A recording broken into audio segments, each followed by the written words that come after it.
Welcome back, ladies and gentlemen, to another episode of Run Amok. I am your host, Javen Takar. Thank you so much for tuning back into my channel. I know we've been uploading a lot recently, so hey, if you've been watching and keeping track of all, thank you very much. You get an extra special thank you. Let me know in the comments, maybe I'll give you a little shout out or something. But yes, as some of you may know, we are going through every division, every team in every division, and giving our record predictions. It is our division record predictions, whatever you want to call it. What I want to call it is fun. It's very, very fun to push out these videos for you guys, recording and getting pretty much 2 episodes out per day. It's been really fun, and I really hope that you guys enjoy it as much as I enjoy pushing out the content for y'all. Try to make them all a little bit different, but also still, keeping a little bit of a uniform, just because it is still technically a series, but you can always mix match and watch them however way you would like. So if you have missed any of the previous episodes and this is the first one you're tuning in for, make sure you go check those out and see how you feel, or if you're looking for your team, go and look, find their division, and there you go, bada bing, bada boom. All right, so today we're talking about the AFC East. Of course, in the last video we talked about the NFC East, so we've got to complete the East, the beast in the East, and go to the AFC, which I think is a very interesting division. I think that there's one team that's an outlier, and then 3 that can easily win this division amongst them, and they can really dominate this league. Not just this division. So, like always, starting from the bottom to the top, at the bottom, unfortunately, we have the New England Patriots. Yes, they are the outliers that I was referring to just right now. They are just not there yet. Yes, they dominated this division and, again, this entire league for years with Brady and Belichick. Now, both Brady and Belichick are gone, and it is a new era in New England. It's a rebuilding era, and I think that they have the guys for this. With new head coach Gerard Mayo coming in, and their franchise quarterback seemingly Drake May picking him up with the 3rd overall pick in this entire draft. He picked up Drake May, and so he's supposed to be the franchise cornerstone. He's going to be the guy to lead this team into the new era, and I think that again, they're just not there yet. But I think that there will be signs. So in free agency, they picked up some tacky vets, Antonio Gibson, KJ Osborne, but nothing super major that is really groundbreaking. They traded Matthew Judon to the Atlanta Falcons, which I get it. I guess it was a contract dispute there. Not much that you can really do. It's kind of out of your hands. I personally probably would have tried to pay the man, especially with how, how sorry this pass rush unit is without him now. With Joshua Uche, who signed a really good and cheap deal with the team, and then Christian Barmore. I think you really needed more pass rush, and Judon would have really elevated this defense. But all in all, at the end of the day, it is still a rebuilding year, and Judon's getting a little older. So yeah, you want to, I guess, scrap those older guys while you can, and get as much return out of them as you can.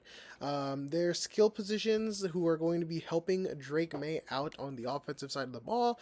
Of course, Ramondre Stevenson, he's always been a solid running back, and I think that he will have another solid year, especially with Antonio Gibson backing him up. I think if you can get Gibson involved in the passing game, Stevenson does seem more of that ground and pound type guy, so I think that could really be something nice, something interesting. We'll see how Mayo uses them. The receiving core is kind of weak. You would like to see them get a cerebral receiver one, but they just got a bunch of guys. They've got Kendrick Bourne, Demario Douglas, as I mentioned, KJ Osborne. But then they did draft 2 really talented rookies that I'm big fans of, Jalen Polk and Javon Baker especially. I think Baker has got some really unique traits to him, and I think that he could be a good receiver in this league. So we'll see how Drake May, uses these guys. However, I guess I keep mentioning Drake May, but Jacoby Brissett was named the Week 1 starter. So I don't know really what Mayo is thinking there, going with the veteran, I guess, just to make the rookie quarterback comfortable. But I think the best way to make your rookie quarterback comfortable is to give him those valuable playing minutes. So we'll see how that works out for them. I obviously don't have it working out very well as they're sitting at the bottom of the division here. We'll get into the record in just a bit here. Hang with me. But yeah, we'll see how I think they have pretty. I mean, they do have some similar play styles, Brissett and May, but also May is just more of a playmaker. But yeah, I'd love to see Polk and Baker, really elevate this offense. And the O-line should be all right. You've got three really good guys there. Michael Winahu, who re-signed with the team this offseason, David Andrews, and Cole Strange. But moving on to the defense, where there's a lot more gaping holes. So as I mentioned, the pass rush is weak with Uche and Barmore. That's pretty much it. Their linebackers with Jelani Tavai, Jawan Bentley, and Sione Takitaki. You've got to, expect this unit to be good with Jared Mayo being a former linebacker in this league. You got to think that he trusts these guys and he sees something in them. So I'm going to hold out on my opinion on these guys before they hit the field, because hey man, these are guys that are young and they're going to absorb like sponges. So if Mayo can coach these guys up, one of these guys, they might make their way onto a Pro Bowl team or something, the All Pro or something. I mean, it's a young unit, and so I think that Mayo can coach these guys up to really get the best potential out of them. And then the secondary has got some potential as well, mostly filled with young guys, but then you've also got those vets in there, Jonathan Jones and Jabril Peppers. But then, of course, you can't forget Christian Gonzalez, who looked like a really good cornerback before he had to miss the entire last season. Marcus Jones and Kyle Duggar, who's a really good safety. And then, Jabril Peppers back there with him. So overall, I have the New England Patriots going 3-14. I believe getting like the third pick in the draft or something like that again. Opening up the season against the Bengals, that's going to be a loss, and I have them losing up until week 9 against the Tennessee Titans. I have that being their first win of the season. They're facing the NFC West, which is always a tough team, always a tough division to go against. So you're playing teams like the Seattle Seahawks in week 2. Of course, you have your own division, which is pretty loaded. This is a very rough and tough division. So you've got the Jets in week 3, the 49ers week 4, the Dolphins week 5, the Texans in week 6. That's an absolutely brutal stretch for such a team, the New England Patriots. And then where else do I have them winning? So I've got them beating the Tennessee Titans, losing to the Bears in week 10, losing to the Rams, losing to the Dolphins, and then beating the Indianapolis Colts right before the week 14 bye week, and then coming out of the bye week and beating the Arizona Cardinals, which I think the Cardinals will be a good team this year. When I talk about the NFC West, I'll talk about more about the Cardinals, but I think that'll be a pretty good win for the Patriots, and then that's going to be their last win, losing to the Bills, losing to the Chargers, and losing to the Bills one more time. So yes, 3-14 I have for the New England Patriots. Hey, Patriots fans, don't take it too to the heart. It's just a rebuilding year. At the end of the day, you're still a team trying to enter a new era. And I think Mayo is going to find his footing, and I think that the team is going to end out just fine in a couple of years, as long as May gets his snaps, which I do believe that he will take over the starting spot for Jacoby Brissett. Yes, I talked about Drake May mostly, but yes, Brissett is the week 1 starter. It's not going to be for long. That seat is not going to be Brissett's. I give it less than 5 weeks before May steps up, and I think that he'll be really, really good for this team. Moving on, number 3, third in the division, I've got the Buffalo Bills here. So kind of a down year for the Buffalo Bills. I was kind of down on the Cincinnati Bengals as well. And I think that both of those teams are kind of in the same boat. Similar but different. I think that they just had a meh draft, picking up Keon Coleman, trading out of the first round, picking him up as the first pick in the second round with the Carolina Panthers. And that was pretty much all I got out of their draft class. I mean, they got Cole Bishop in the second round, Dwayne Carter, Ray Davis, I don't know. I think that Keon Coleman was by far and away their best pick. But yeah, nothing else is really eye-popping. And I think that Keon Coleman he's going to be a good player. I like what I've seen out of him. And, he can very well take over this receiving core, because this unit is also very weak. Keon Coleman, Khalil Shakir, Mac Hollins, Marquez Valdez-Scantling, Curtis Samuel. There's no real dominant X there. So if Coleman does happen to be that guy later on in the year, it wouldn't surprise me. And this team could find their footing and get hot and go on a roll into the playoffs. But as the time being, actually, I think I do have them ranked. Yeah, okay, so they are the 7th seed in the entire league, so they do sneak in the playoffs there a little bit. So I can definitely see that happening. Weak receiving core, and I think that it's really going to be reliant on Josh Allen's ability to carry this team. How far can he take this pretty depleted offense for the most part? The O-line is just okay. James Cook, Ray Davis, Ty Johnson in the backfield. I just think that this offense is pretty weak, in my opinion. And defensively, it doesn't get much better. I think that their pass rush is also pretty weak with Gregory Rousseau, Ed Oliver, AJ Espinoza, and Von Miller. I think that, yeah, that's not the greatest unit in the world. I think it's just subpar. Their secondary is solid. Rasul Douglas, Teron Johnson, Christian Benford, Kyrie Lamb, and then their safeties consisting of Damar Hamlin, Taylor Rapp, and Mike Edwards. So their secondary has potential for sure to lock down, but they're going to have to lock down for a long time before this pass rush can get there, unless if we see a breakout year from guys like Gregory Rousseau and AJ Espinoza. Of course, we know Ed Oliver. He is a beast. And then this middle linebacker unit is also just okay. Terrell Bernard and Nicholas Moreau. Matt Milano is injured and out for the year, unfortunately. But yeah, I think it's going to be a tough year for the Buffalo Bills. Opening up the season with a win against the Arizona Cardinals. Oh, I have them going 10-7 also. 10-7. So, hey, not bad. Over 500 record. Making their way into the playoffs. Not a bad season. Not a bad season at all. So yes, beating the Arizona Cardinals and then going on a bit of a losing streak, losing the next 3 games to the Dolphins, the Jags, and the Ravens. Beating the Houston Texans in Week 5, that'll be a big win for them. And then losing to the Jets. I had the Tennessee Titans upsetting them in Week 7, and I'm not big on the Titans at all, so I think that's going to be a big upset. But then Buffalo comes out guns blazing against the Seattle Seahawks, and then beating the Dolphins as well, losing to the Colts. You know, again, an inferior opponent. I just can see it happening. I think the Colts have some talent. Of course, if you missed my AFC South video, go check that out. I go in more in depth there. And then I have them beating the Kansas City Chiefs right after losing to the Colts. So they're, this league. And then that's just before the bye week. Coming out of the bye week, I had them beating the San Francisco 49ers. That's going to be in Buffalo. That's going to be a big, fun game for sure. Beating the Rams. Week 15 here, I had them losing to the Detroit Lions. However, I originally had the Lions winning. So as a side note there, for my NFC North video, I had the Detroit Lions losing that game. No. I switch it up. The Lions are going to win. The Lions go 14-3. And then I have Buffalo winning out after the loss of the Lions, beating the Patriots, the Jets, and the Patriots again. So that's how I had the Buffalo Bills season playing out, going 10-7. Again, not a bad year. Maybe not to Buffalo expectations, though.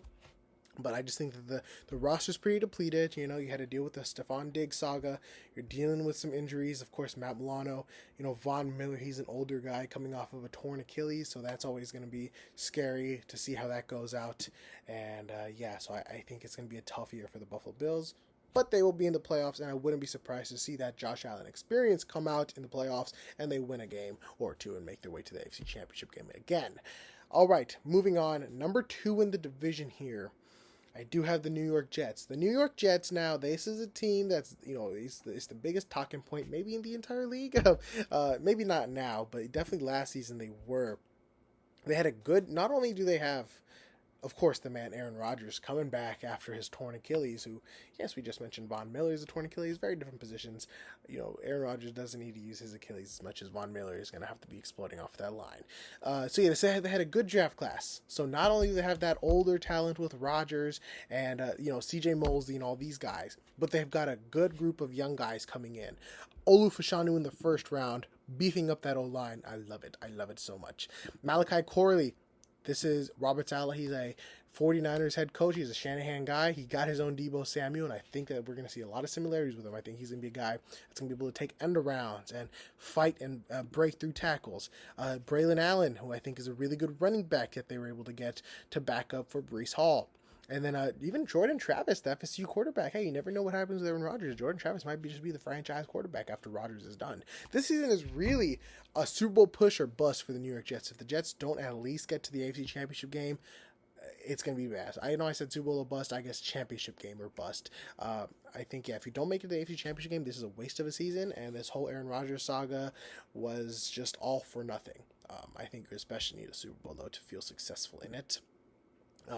So this is the year of Rodgers, and I expect big years for Breece Hall and Garrett Wilson as well. Garrett Wilson has been putting up superb numbers, great numbers, not just superb, great numbers with so-so quarterback play.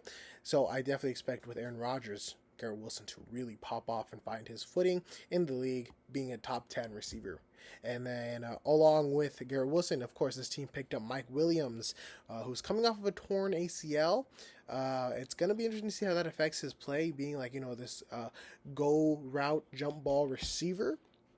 But I think that he could be a solid addition to this team. Alan Lazard, Malachi Corley, Xavier Gibson. Overall, this receiving core outside of Garrett Wilson is pretty weak. So if Wilson, God willing, it doesn't happen. But if he does go out with an injury, then this receiving core is going to struggle. The O-line, they definitely improved on investing in Tyrone Smith and Morgan Moses to play left tackle and right tackle respectively. Tyrone Smith getting to the latter half of his career. You've got Olu Fushanu there to step in. Smith has been dealing with some injuries and getting older. It's tougher for him to heal from them. So if Smith were to go out there, you do have that insurance with Fushanu.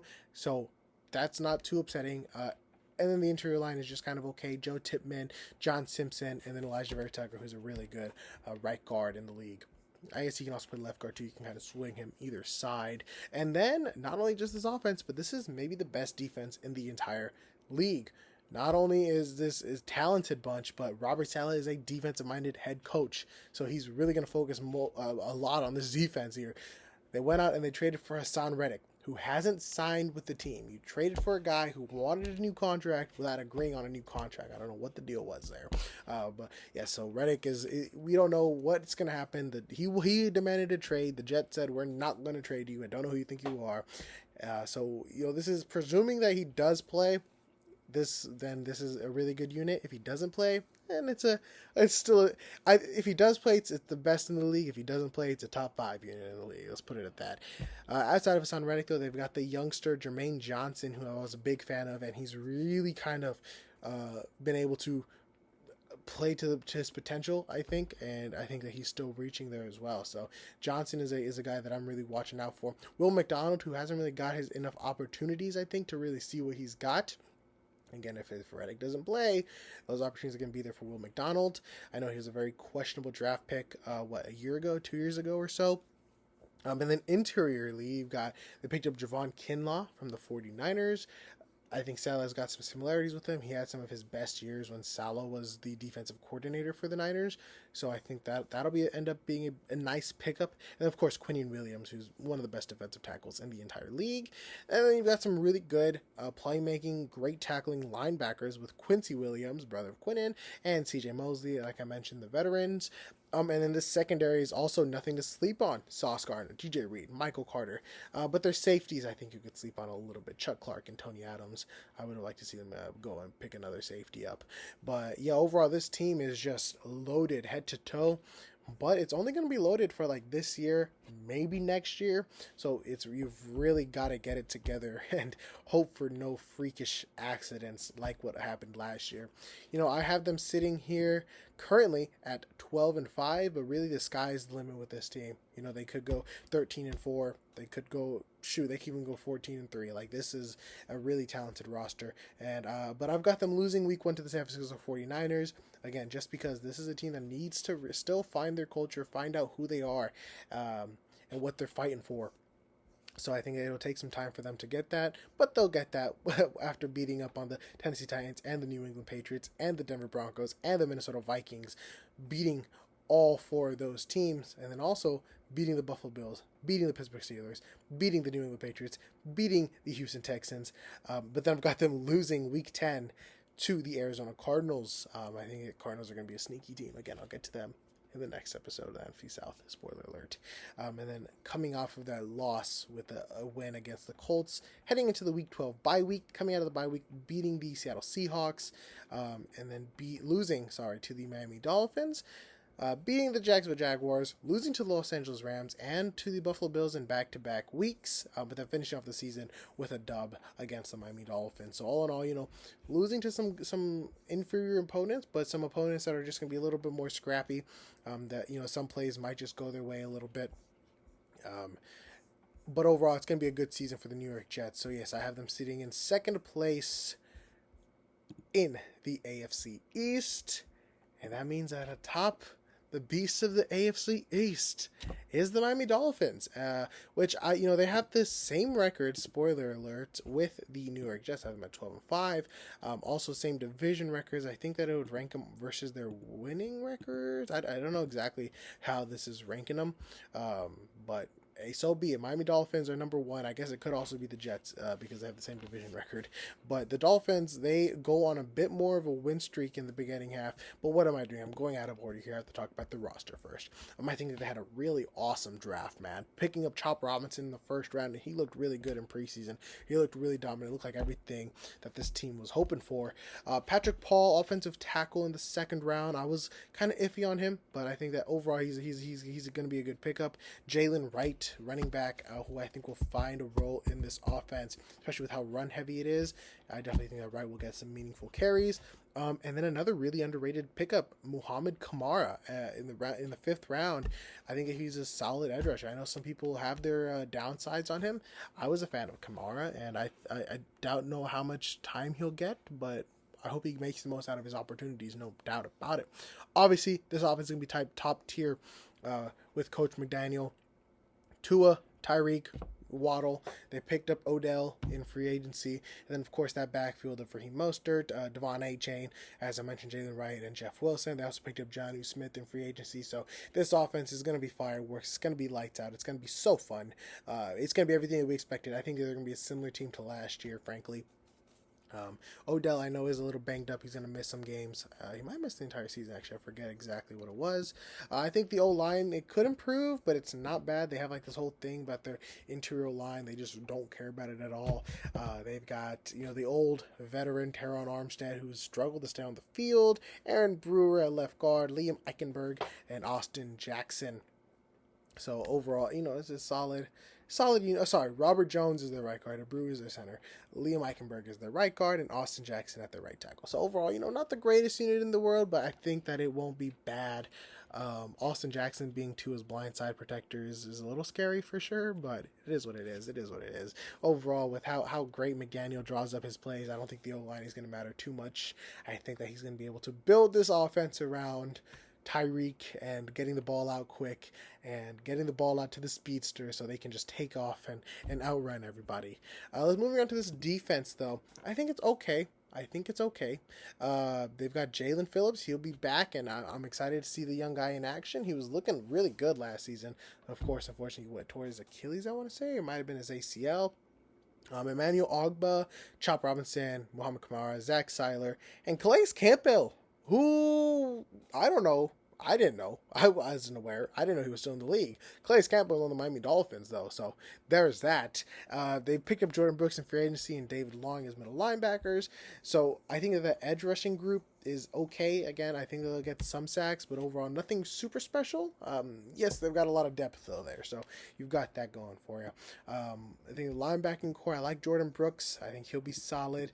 And the secondary, definitely some holes in it. Of course, you've got Jalen Ramsey and Javon Holland, who are going to hold down this unit, but outside of those guys, you got Kendall Fuller, Kader Kohu, and Jordan Poyer. So, Poyer could still be a very viable safety, but outside, nothing major. But overall, the Miami Dolphins, they're going to be heavily reliant on their offense. So, there's that. All right, now, heading on to the Miami Dolphins schedule. So, I've got them going out on a heavy win streak coming out to start the season, beating the Jaguars, beating the Bills, beating the Seahawks, beating the Titans, beating the Patriots, week 6 bye week coming out, and then beating the Colts, beating the Cardinals, and then finally losing in week 9 to the Buffalo Bills. So they're going to be 8-0 before losing to the Buffalo Bills and then losing back-to-back to the Los Angeles Rams. Okay. 2 losses, 8-2. That's fine. They're going to come back out guns blazing and beat the Raiders, beat the Patriots again, and then lose to the Green Bay Packers. It's a late season game. It's going to be in Green Bay. It's going to be cold. I think that the Miami Dolphins are going to struggle there. And then I have them beating the Jets, losing to the Texans, and then I've got the 49ers beating the Miami Dolphins. However, I can really see that game going either way. It's going to be in Miami, so I know that they have the whole heat advantage there or something. And then beating the Cleveland Browns, and then finishing off the season losing to the New York Jets. That's going to wrap up the Miami Dolphins season, sitting at 12-5 atop the AFC East. You know, they've got some holes there, but I think that Tua probably steps up a little bit, and I think that everybody really on this offense, especially, you know, guys like Tyreek Hill, they're going to want to win. They're going to want to make a deep playoff push, and so I can see that progression happen there. Beating some games, but also losing some games that they probably should win, but also winning a lot of, you know, and beating a lot of very talented opponents. So yeah, it's going to be a fun season, and I'm ready for the season to start in general. But that'll wrap up this episode so far of Run Amok. I'm your host, Javen Takar. This was the AFC East Roundup. I will see you in the next episode where we go over the NFC West. Who's going to be the best in the West?